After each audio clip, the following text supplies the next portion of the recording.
Olá pessoal, hoje nós vamos falar do uso dos auxiliares do, don't, does and doesn't. Vocês, no verbo to be, quando a gente queria expressar algo na afirmativa, era simples. Por exemplo, eu sou, I am. Na negativa, seria I am not. Na interrogativa, a gente sabe que inverte o verbo com o sujeito.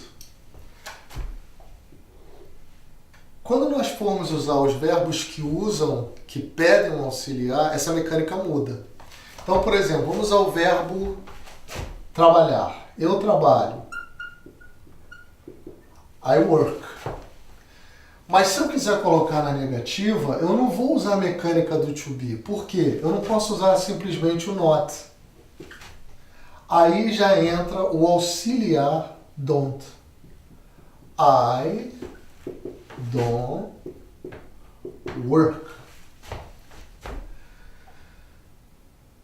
Na interrogativa, se eu pegar o verbo work, para jogar na interrogativa, eu não posso fazer também como no to be. Work I. Não. Nesse caso, eu vou precisar de um outro auxiliar. Do I work. Então, se vocês perceberem, no português, quando a gente quer fazer uma negativa, basta falar não. Eu não sou, eu não trabalho. No inglês, você tem diferentes tipos de negativa. Você tem um not, tem um don't. Vamos ver vários outros que no inglês a gente não segue a lógica do verbo to be, ou a do português. Então, o que é importante lembrar? Qualquer verbo que não seja to be e alguns outros que são poucos, eu vou precisar dos auxiliares.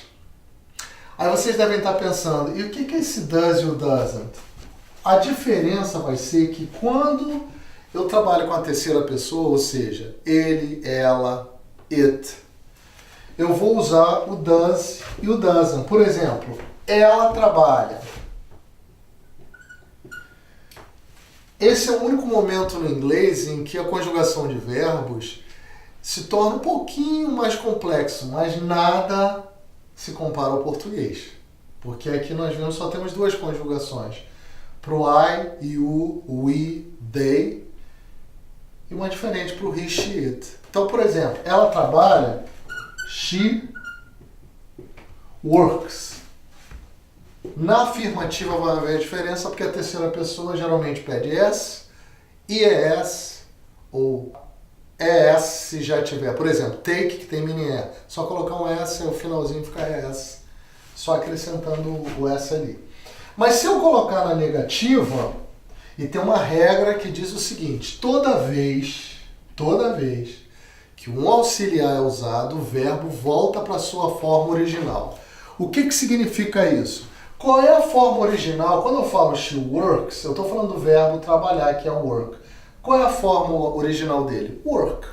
Então, se eu colocar na negativa, o que eu vou fazer? She doesn't work. Ué, mas não é a terceira pessoa? Não, só conjuga, só vai ter o S na afirmativa. Na negativa, por usar o auxiliar, o verbo volta para a forma original. O mesmo se aplica aqui, se eu for perguntar, ela trabalha? Does she? Falamos que ao usar o auxiliar, o verbo volta para a forma original. Does she work? Geralmente é muito comum as pessoas que não aprenderam a estrutura de forma correta fazer o quê?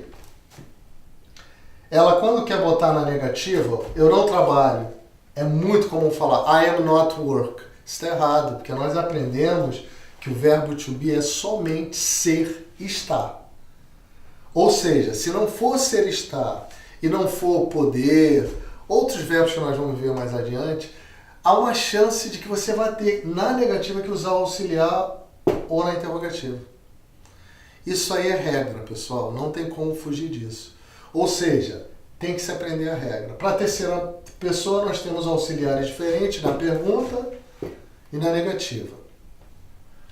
Então, o trabalho de vocês agora, o que vocês vão fazer agora, vão praticar, vai aparecer na tela, os verbos misturados com o verbo to be.